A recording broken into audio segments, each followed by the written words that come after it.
In the name of the Father, and of the Son, and of the Holy Spirit. Amen. Loving Heavenly Father, we praise you and thank you for once again joining us together, getting us all as one family in this class, and teaching us, Lord, your word through the power of the Holy Spirit. Today, Lord, as you teach us, Spirit of God, take complete control of this class, Lord, to hear your voice.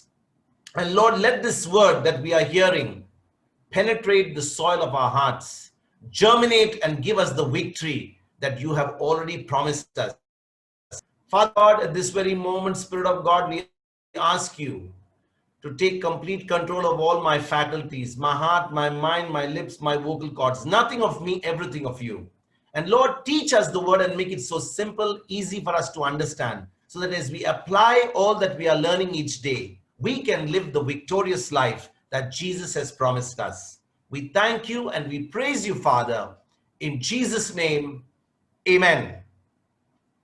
So once again, a warm welcome to you, my sisters and brothers.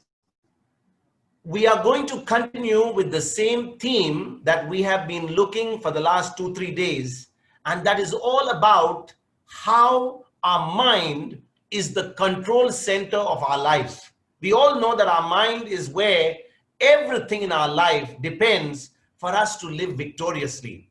So today we are going to continue on how we can live a victorious life, how we can live the victory that Jesus has won for us on the cross. We all know that just before Jesus died on the cross, he uttered these words, "It is finished," in John chapter 19, verse 30. Just before he passed away, whatever was required to be done for our salvation, Jesus completed it on the cross. He was made sin for the whole world. He took every infirmity, he took our every curse, he took our every punishment, he took everything that was due for you and me. And now, when he took it in his body on the cross and died on the cross, he took our death and he completed everything that you and I now can enjoy in this life. But brothers and sisters, what Jesus did for us doesn't automatically happen in our life. We need to take it, what he has completed, and that is by our faith. And therefore, this mind is becoming now the control center of our life. We saw that yesterday in third book of John, verse 2, that when our soul prospers, even our health will be good, our life will be wonderful, and everything good in our life will take place when we renew our mind. So by taking every thought captive and aligning our thoughts with God's way of thinking, that is his word, we will walk in victory, and the victory that Jesus has already won for us. Please understand, my brothers and sisters, we are not fighting for victory.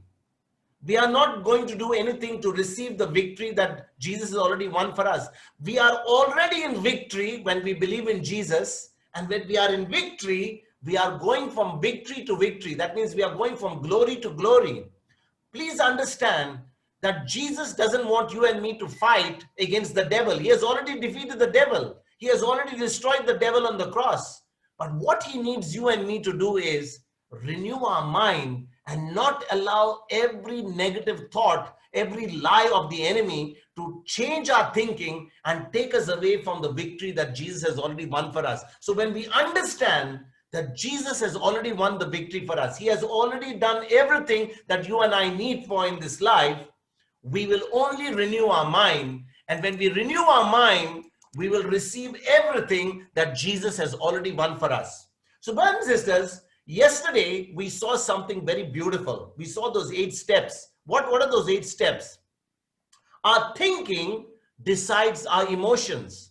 Many a times we think that, we receive bad news or we receive good news, immediately our emotions take over. So our thinking basically controls our emotions, and our emotions decide our decision. We saw that when a person is emotional, they will always make the wrong decisions. When a person is, thinking according to the word of God, he will always make the right decision. So our emotions will decide our decisions. Our decisions will decide our actions. How many times, based on what decisions we have made, we actually get into the act? We saw that if somebody wants to steal a bank, he will not just do it just by going and stealing a bank. He will have a thought process. He will make some decisions. He will know exactly how to strategize and everything, and then only he will go and get into action. Our actions decide our habits.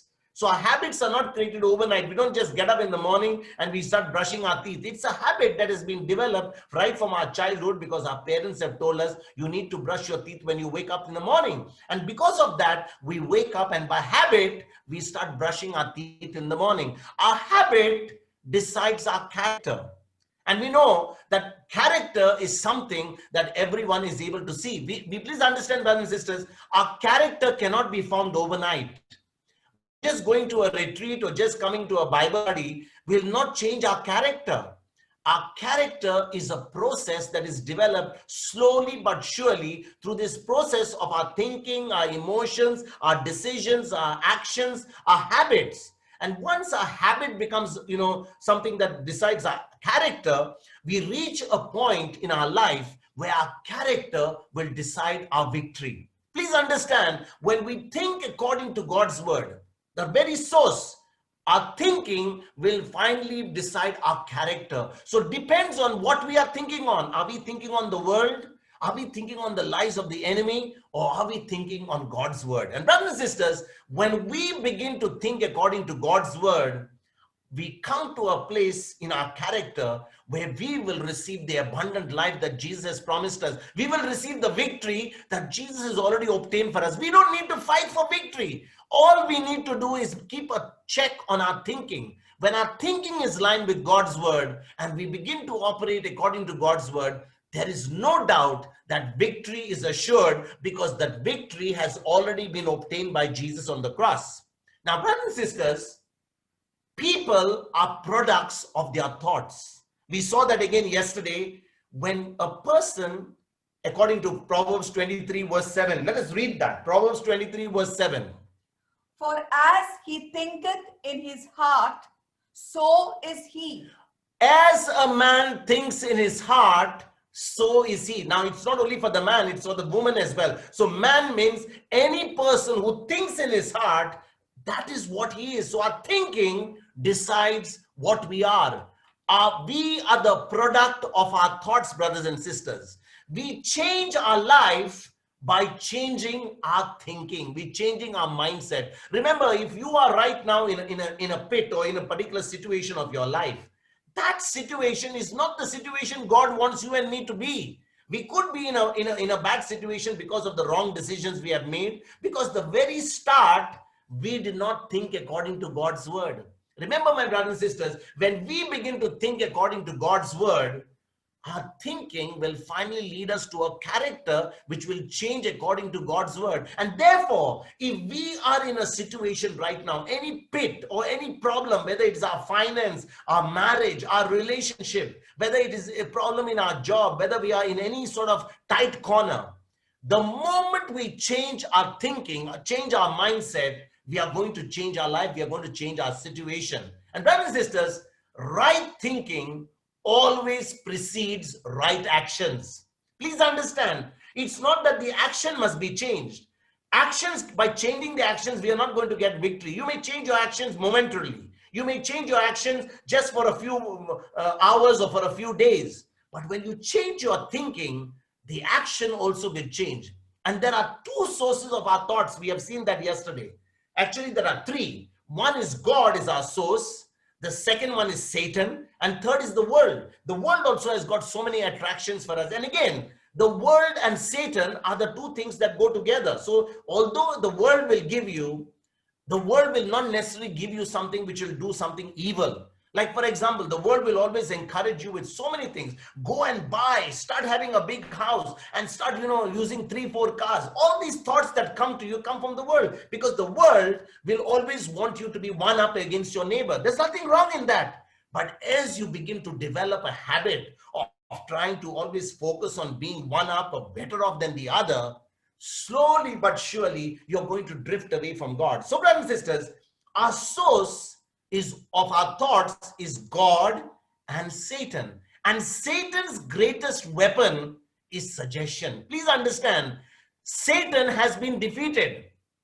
Don't you think that Satan has got power to even touch a child of God? Satan has already been destroyed by Jesus on the cross. But his greatest weapon that he used even against the children of God is the weapon of suggestion. And remember, my brothers and sisters, when Satan makes suggestion, when he gives us lies and we begin to take those lies and begin to operate according to those lies, which are anything contrary to God's word, we will change our direction from going to where God wants to give us victory to a point where we'll be destroyed and we will be totally in defeat. And therefore, Satan wants us to worry and to think outside of God's word so that he can gain access in our life. How is Satan going to get an access in our life?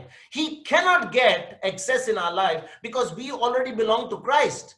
Our spirits have been made brand new, but our mind has still been open. Our mind has still not been renewed. So when we begin to take the lies of the devil and we begin to take those thoughts which have been given contrary to God's word, Satan gets access in our life. He will want us to worry. And now what he will do is he will gain access in our life and he'll begin to control our life. And therefore, brothers and sisters, we must be careful not to give Satan any foothold or any access in our life.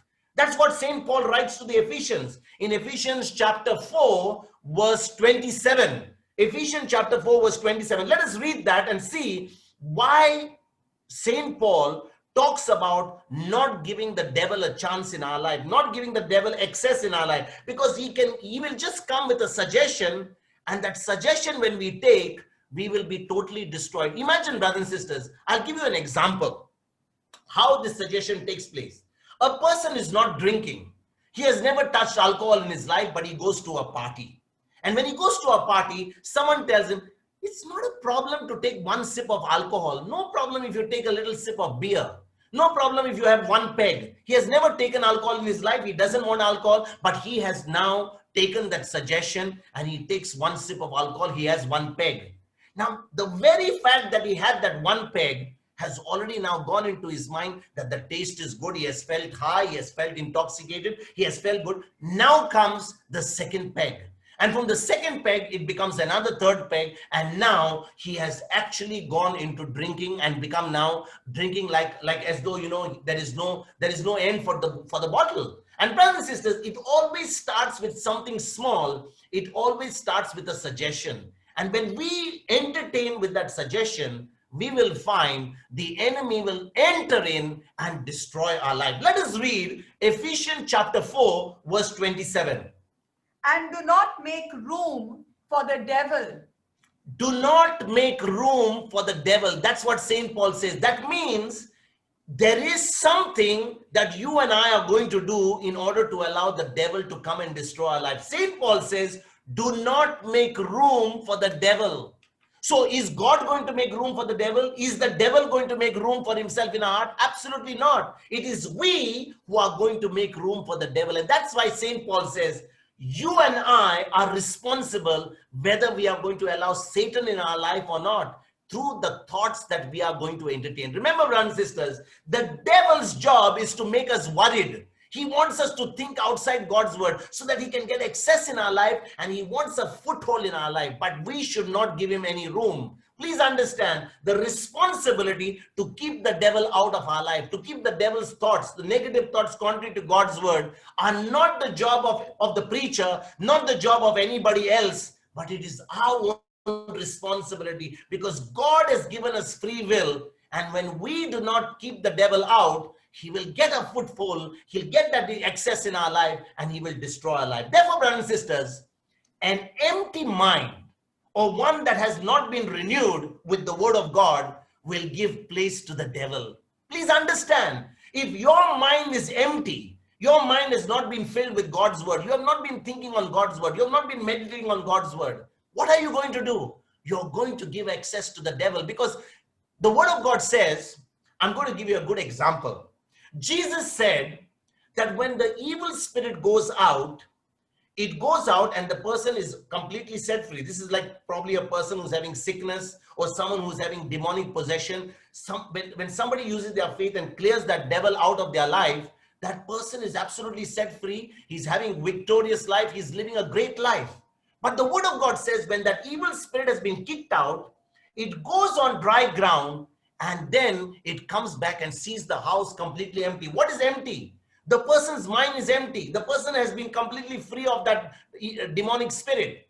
Now it goes out and brings 7 more demons worse than itself, and then comes and occupies that place because that house is empty, that mind is empty. And when that mind is empty and the 7 demons come without the word of God, that person has got no chance. He's completely destroyed, and now the enemy will bring a complete destruction. That is why Satan comes to kill, to steal, and to destroy. And therefore, brothers and sisters, an empty mind, or one that has not been renewed with the word of God, will give access to the devil, will give a place to the devil. Our thoughts determine our destiny, and therefore we must be very careful with what we are storing in our mind. There are many people who will remember a lot of events that took place in their life, in their childhood. They can remember nursery rhymes. They can remember what their mother-in-law said. They can remember what their parents said. They can remember what their teachers said. And most of the time, we can remember all the negative things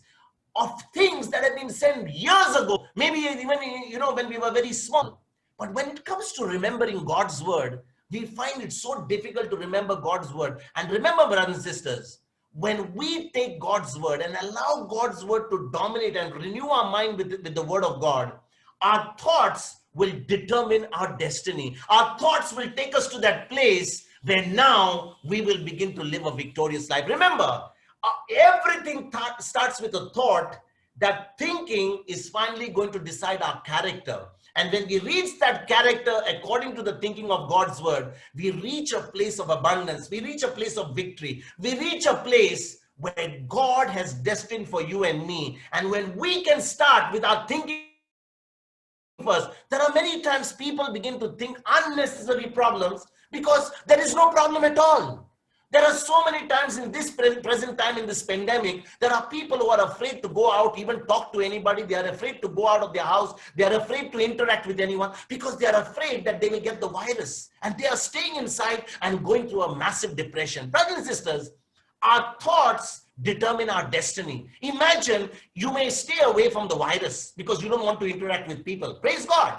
But what happens to you when you are at home in the 4 walls of your house? What are you entertaining? What thoughts are running to your mind? Are you taking the word of God? Are you understanding that the word of God says angels have been put in charge of us? God has put his angels in charge of us. You can't see those angels, but those angels are there. And those angels are doing what? They are protecting you. They are preventing any virus from coming to you. They are protecting you from any sickness. They are protecting you from any disease. They are protecting you from any harm. But can we see those angels? No. Can we see the virus? No. But why are we believing the unseen virus? Why can't we believe the unseen angels? And when we begin to understand that we take God's word and we allow those words, the word of God to determine our thoughts, those thoughts are going to lead us to victory. Those thoughts are going to lead us to abundant life. And brothers and sisters, in this pandemic, I can promise you that even though people are in fear, people are afraid to go out of their house, people are afraid to do anything which they were doing before. When you take God's word, when you understand God's word, when you renew your mind on God's word, you don't need to sit into that corner doing nothing. You can go out, of course, taking the necessary precaution, because nothing can touch you, because God's angels are with you, because you have renewed your mind with God's word. There are people today, brothers and sisters, who are doing great things. There are people today who are reaching out. There are nurses who are going to hospitals. They are going there. If only they can get God's word and understand that God's angels are protecting them. With their understanding of God's word, they will be able to give so much of service to those people and those patients, because they know that they are under protection. They know that they are ministering love to those patients. They know that God's protection is upon them because they have renewed their mind. Please understand, my brothers and sisters, this renewing of the mind is what is going to give us victory. This renewing of the mind is going to take us to that place where we'll finally receive everything that God has promised us. The second thing we need to understand is we must take hold of our thought life so that our life can be changed. Nobody of us would like to be in the same place all our life. That is for sure. We are all ambitious. We all want to grow. We all want to have prosperity. We all want to live an abundant life. And God is giving us the formula. He's giving us the ways and means by which our life can change, our life can go and become better. It's not the thoughts that come from the outside, brothers and sisters, of a person that define him, but the thoughts that come from inside. Those things on which his mind is going to dwell. Please understand, it's not what the television is saying or what the newspapers are saying or what he's saying, what she's saying that is going to decide. It's what is coming from inside out. And if we have filled our mind with God's word, everything that we receive from the outside contrary to God's word becomes like a real filter, and we are able to push those things out and stay focused on God's word. If we continue dwelling on the past, brothers and sisters, as I mentioned to you earlier, it will hinder our future. Please understand,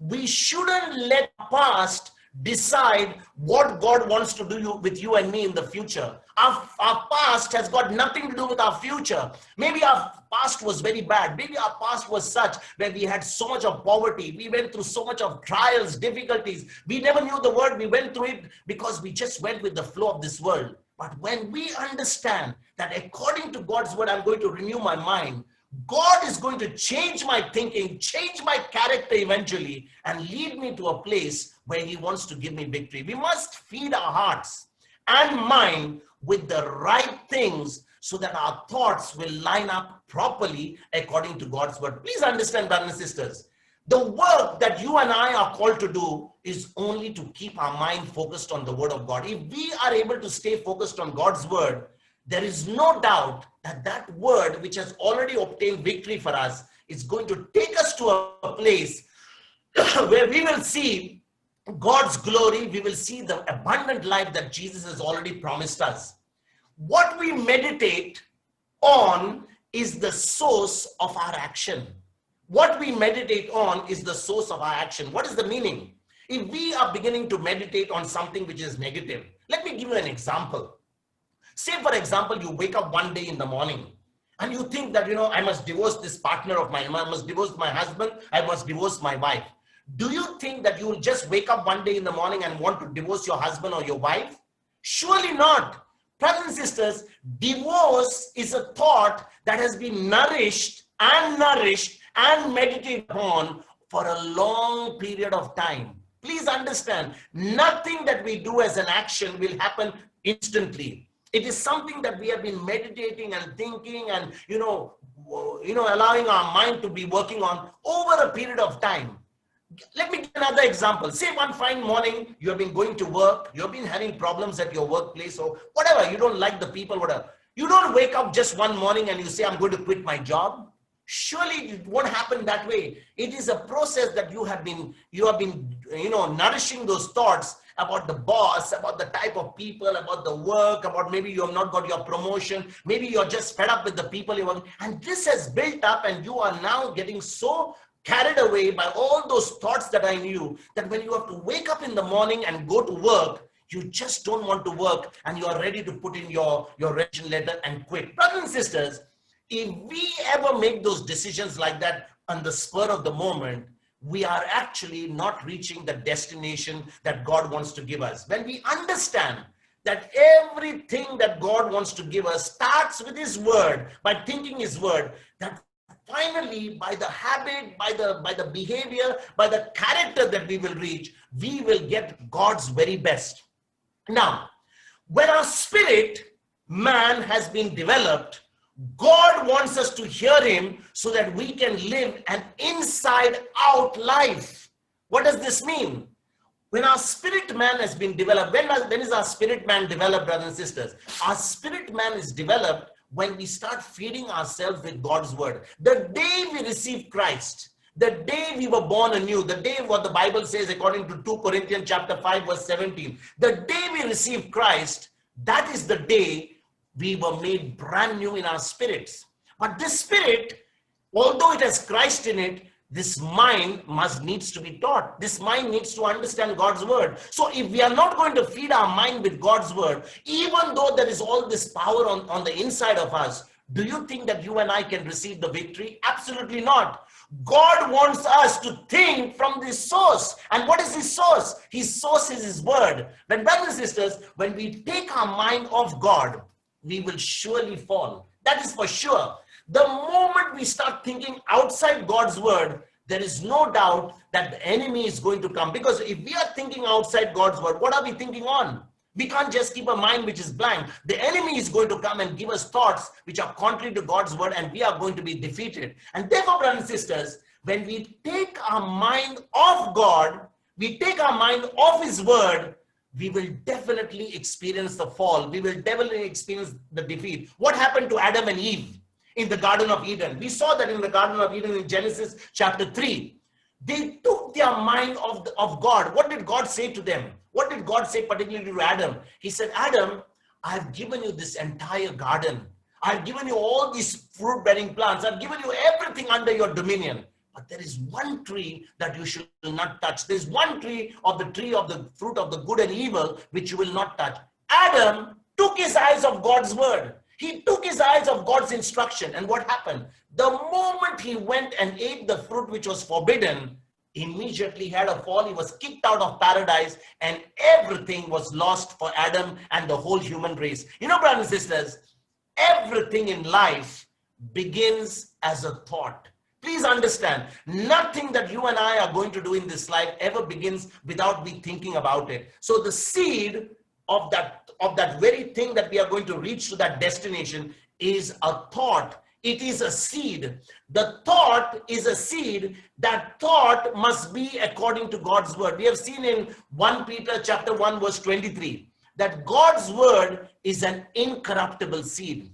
God's word is an incorruptible seed. God's word can never ever be affected. It can never ever be corrupted. It is always good. The problem is with our thinking. When we are thinking outside God's word, we will always find that we are going against the word. We are accepting the lies of the enemy. We are entertaining the lies of the devil. And now we are getting to a destination which is far from which God has promised us. A destination which God has not even ordained for us. But the moment we begin to think according to God's word, we will find that we are going to live a life of abundance. We are going to live a life of victory. And now, because we have learned how to live in victory, we will go out and teach others how to live a victorious life.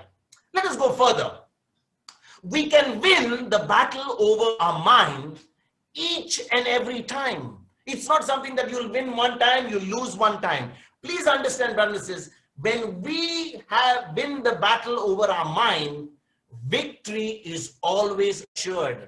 Please understand, it is not like a game of, bingo. One time you get yes, one time you get no, sometime it is yes, sometime it is no. That is why St. Paul says, in Christ Jesus, it is a yes and a yes and a yes. And therefore, brothers and sisters, if we have to win the battle over our mind each and every time, we need to take God's word. We need to put off the old way of thinking, what St. Paul says in Ephesians chapter 4, verses 22 to 24. Ephesians chapter 4, verses 22 to 24 is talking about putting off the old way and thinking according to the new way, according to the new mindset, which is higher, which is according to God's way. Let us read that. Ephesians chapter 4, verses 22 to 24.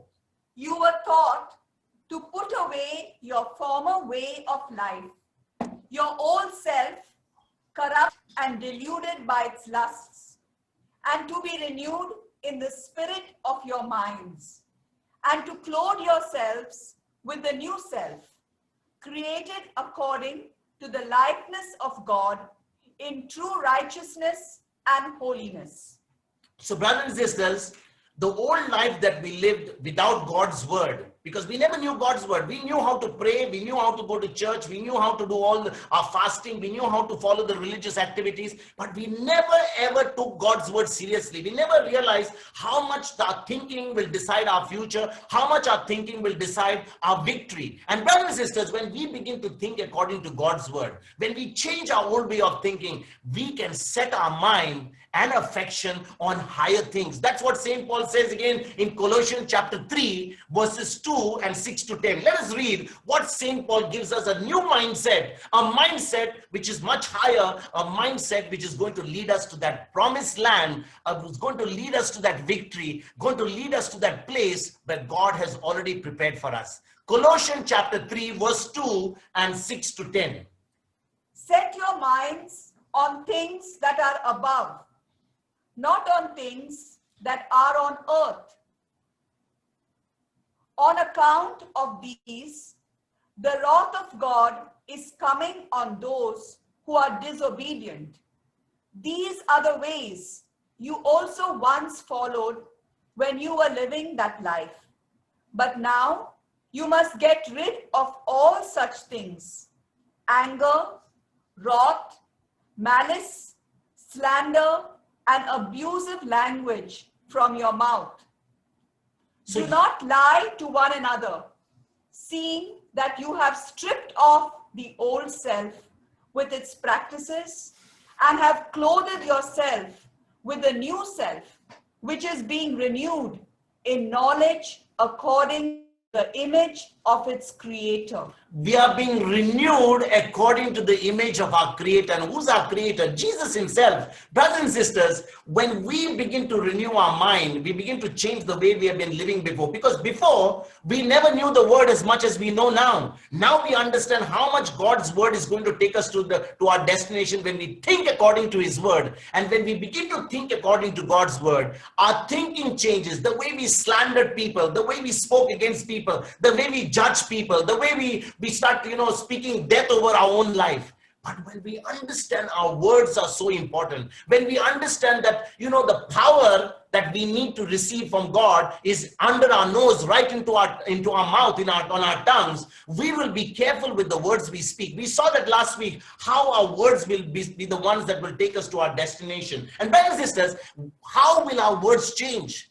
Our words will change when our thinking changes. So when our thinking changes, our words will change. We will not begin to speak our circumstances. We will not be speaking our situation. We will not be speaking the doctor's report, but we'll be speaking things which are according to God's word. We will speak contrary to the ways of the world. We will speak things which will bring life into us, and life and death, which flows from the power of the tongue, will decide where we are going to go. The second thing that what St. Paul also says, he writes to Timothy, he says, rid yourselves of fear. Brothers and sisters, it is where Satan gets access in our mind. If we are in fear, Satan is going to get access. But if we are according to God's word, faith is going to drive away that fear. And that is why we need to keep Satan out of our life. We need to keep Satan's thoughts and Satan's lies out of our mind, because those thoughts of Satan are going to bring in fear. And therefore, we must get rid of fear. How do we get rid of fear? St. Paul, writing to Timothy in 2 Timothy chapter 1 verse 7, what does he say? Let us read 2 Timothy chapter 1 verse 7. For God did not give us a spirit of cowardice, but rather a spirit of power and of love and of self-discipline. God has not given us a spirit of, of cowardice or spirit of timidity, but a spirit of power, love, and a sound mind. If God has already put all that inside of us, brothers and sisters, how are we going to get it out of our system? It's only by renewing our mind. When we renew our mind and understand all that is already inside of us, no fear will ever come. Please understand, fear is an enemy of God. Fear is an enemy of God. Fear, the spirit of fear, is a demonic spirit. It is designed to get our thoughts off God. It is designed to get us thoughts which are contrary to God's word. There are so many times, brothers and sisters, we go through different situations in our life. There are so many times we receive bad news. When we receive that bad news, when we receive some negative report, how does our mind work? Our mind will always be working according to that report. But the moment we take God's word will change our thinking. The fear will go. For example, I've heard so many times people who went to a doctor and got a bad report saying that they have got cancer in their body. And now they begin to meditate on cancer. The tears are flowing from their eyes. They are telling everyone to pray. They are calling all the prayer groups, please pray for me.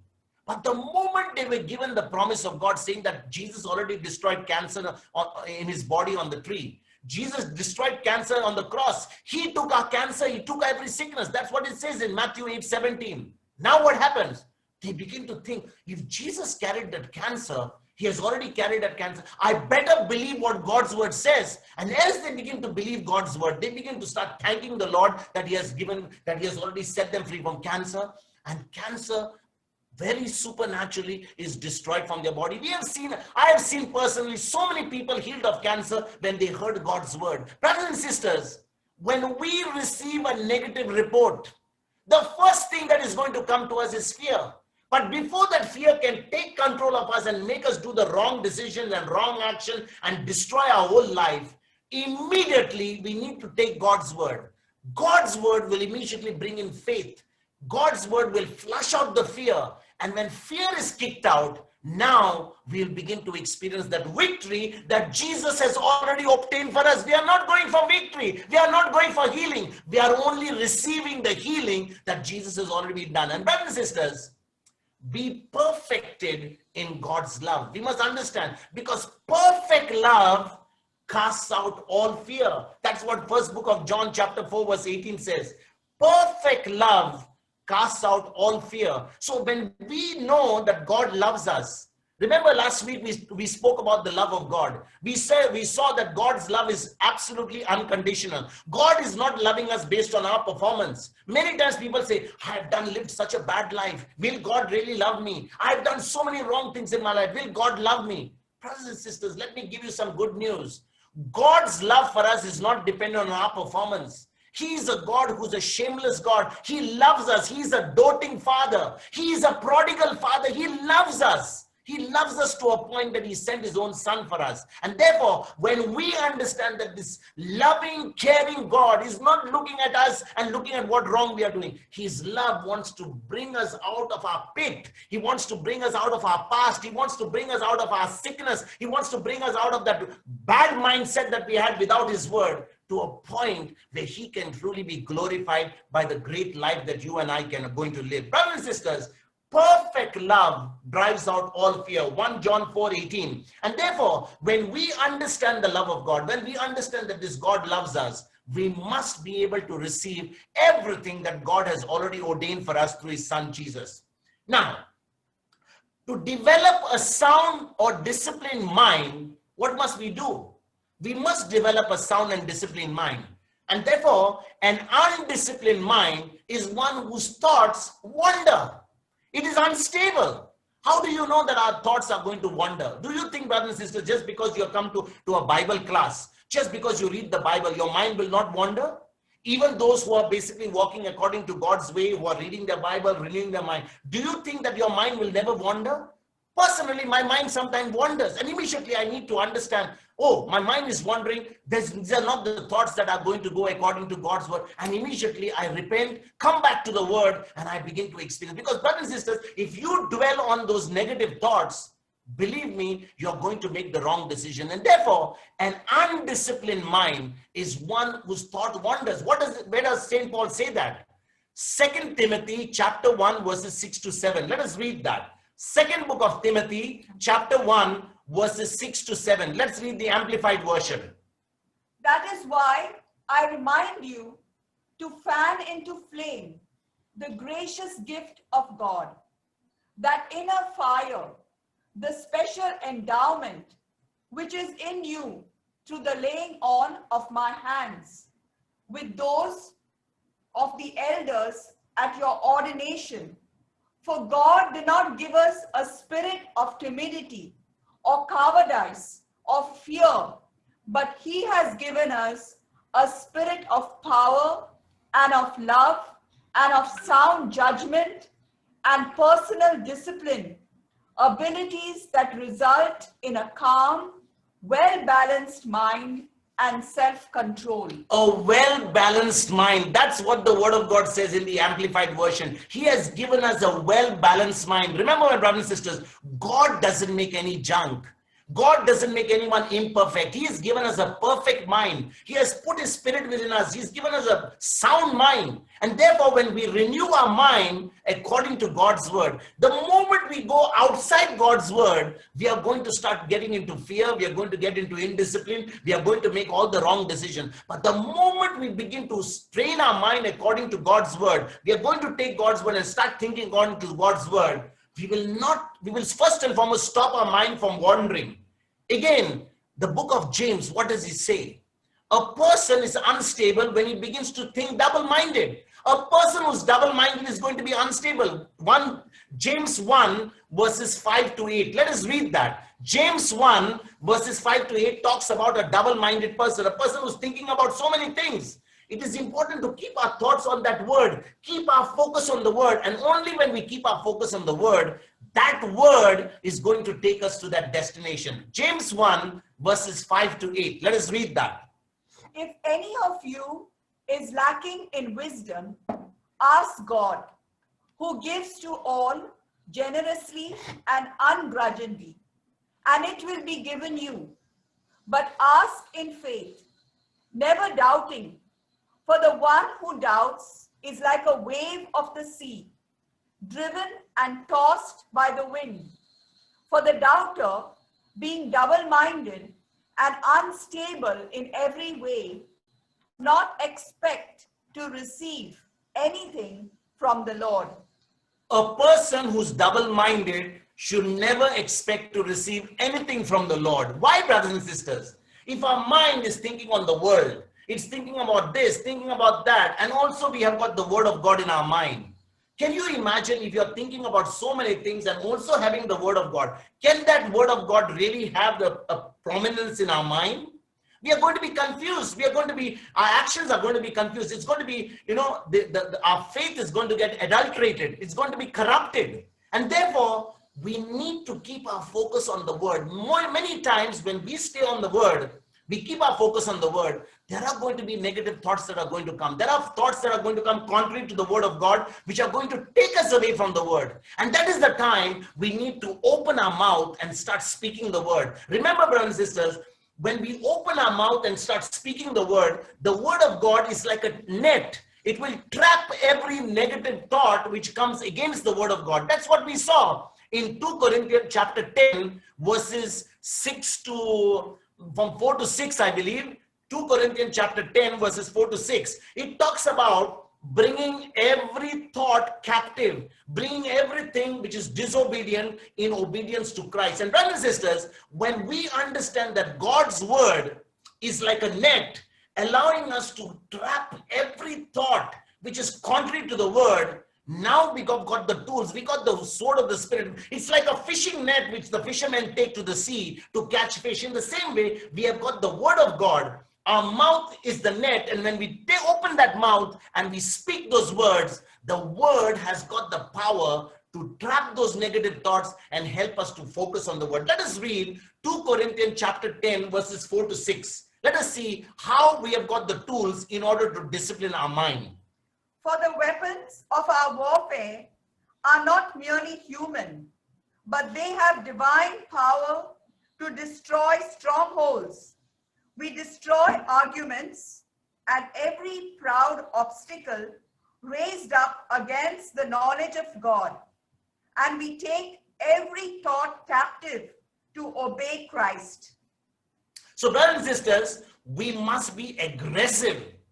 You know, when a person is aggressive, a person who's really boisterous, that is the attitude we should take against the devil. We should take against those negative thoughts. A person who's not willing to fight will never able to experience victory. We must be aggressive in casting down those evil thoughts with the word of God. And how do we do that? By studying, by listening and speaking the word of God daily. Unless we are doing that, brothers and sisters, we are going to allow all the junk of this world, all that is on television, all that the news channels are reporting, all that the newspapers are reporting, all that the cosmopolitan magazines and all the junk magazines of this world are going to influence our mind. And when we take all that and then we come to the word, we find ourselves double-minded. that word cannot truly bear the fruit in our life. We have our faith which is corrupted, which is contaminated, and as a result, we don't reach the destination that God wants to give us. You know, brothers and sisters, Jesus told his disciples, he was praying for his disciples to his Father in John chapter 17. He says, Father,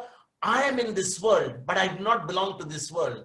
My disciples are in this world, but they don't belong to this world. Why? You and I who belong to Jesus are living in this world, but we are not supposed to live according to this world. We are not supposed to live according to this world standard. We are not supposed to be influenced by the thinking of this world, because the moment we begin to think according to the world standard, the word of God will never have a place in our life. Please understand, brothers and sisters, we must discipline our mind in order to avoid confusion. If we allow everything of this world to come inside, and then also we find an hour or two to spend time with God's word, I promise you, there's not going to be any victory in our life. We will say, for how many months and how many years we have been listening to God's word, but why things are not changing in my life? Why is there no victory? Please understand, what you do outside that 1 or 2 hours when you're hearing the word of God. Are you listening to the junk of this world? Are you being focused on the newspaper and all that he says and she says and all that the world says? If you are doing that, you need to cut yourself off from all that junk, so that now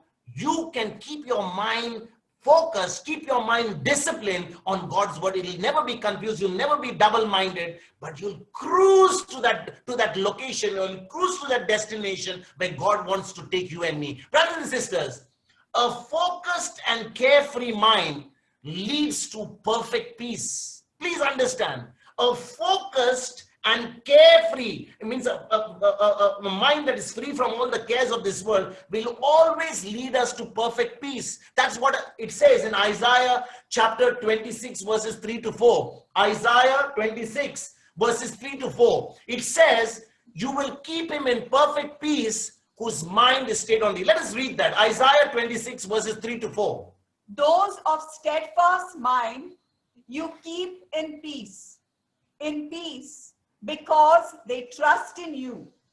Trust in the Lord forever, for in the Lord God you have an everlasting rock. So the word of God says, God keeps him in perfect peace whose mind is stayed on thee.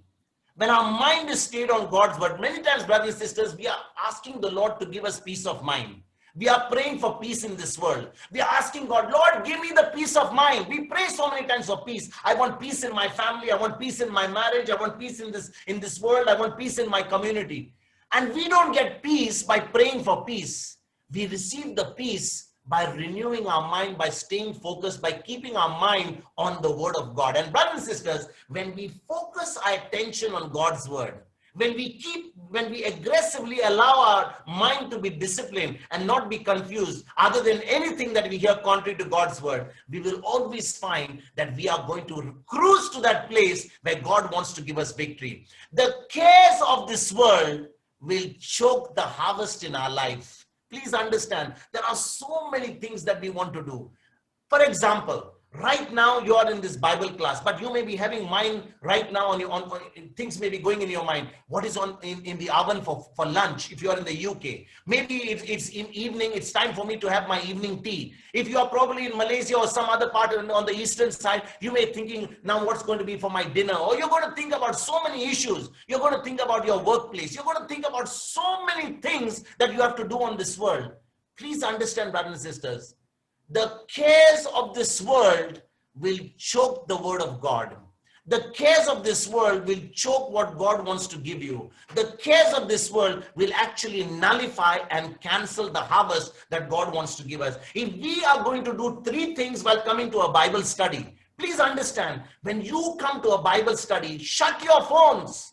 Keep your pad with you, a writing pad. Have a pen with you. Keep your earphones in your ears. Stay focused on the word. Listen to what you're hearing. Because if you are going to do 3 things, just because you came to a Bible class, this Bible class will not bless you, will not give you any change. But if you make this point that what I have heard today, what I've understood today, I'm going to apply it from the moment I get out of this class, and I'm going to make that my habit. I'm going to stay focused on it. I'm going to write it down, remind myself. Now, brothers and sisters, I am going to receive the harvest that God has prepared for me. If we think that we are going to get, blessed by the Lord just because we come to a 1 hour or 2 hours Bible study every day, we will be deceived, because we are allowing outside the Bible class so many things to disturb us, so many things to confuse us. We need to discipline our mind. We need to be aggressive in casting down every thought, everything that comes against God's word. And when we begin to study God's word, listen to it, speak it, and do it every day of our life, we are going to receive the victory. Remember, the victory that you and I are going to receive is by renewing our mind. And when we renew our mind, we will reach the place where God has destined for you and me. And today, let us make that decision that God's word will be the final authority in my life. If anyone talks about anything outside God's word, I will reject it, I will filter it, and I will only do what God's word says. And when we do that, we can be assured to live that abundant life that Jesus promised us in John 10:10, when he says, the thief comes to kill, to steal, and to destroy, but I have come so that you may have life and have it to the fullest, have it in abundance. And that is what will give glory to God. Brothers and sisters, God is glorified when his children are living a great life. It gives joy to God to see his children enjoying life. It gives joy to God when his children are walking in divine health. It gives joy to God when children are prospering. Please understand, it doesn't give God any satisfaction or any joy to see us in trouble. And therefore, when we renew our mind according to God's word, when we start thinking according to God's word, we will reach that place of character. Not only we shall receive the life that God has promised us on this earth, but our character each day will become like the character of Christ, and we'll be ready to face him that day when he says, good and faithful servant, welcome into your master's joy. Let us pray. Father in heaven, we thank you and praise you for giving us the understanding of your word. Lord, the entire battle of our Christian life is in the mind. It is the source of where all the battles take place. Today, Lord, you have shown us how, by taking your word, how by thinking according to your word, we can go to that place of victory. We can go to that place where you have already obtained for us, where everything has already been finished by you on the cross. Help us, Lord, each day to study your word, to reflect on your word, to listen to your word, to study your word, to speak your word, to do your word, and to receive the victory that Jesus has already obtained for us. For this understanding, Lord, we thank you and we praise you, Father, in the glorious name of Jesus. Amen.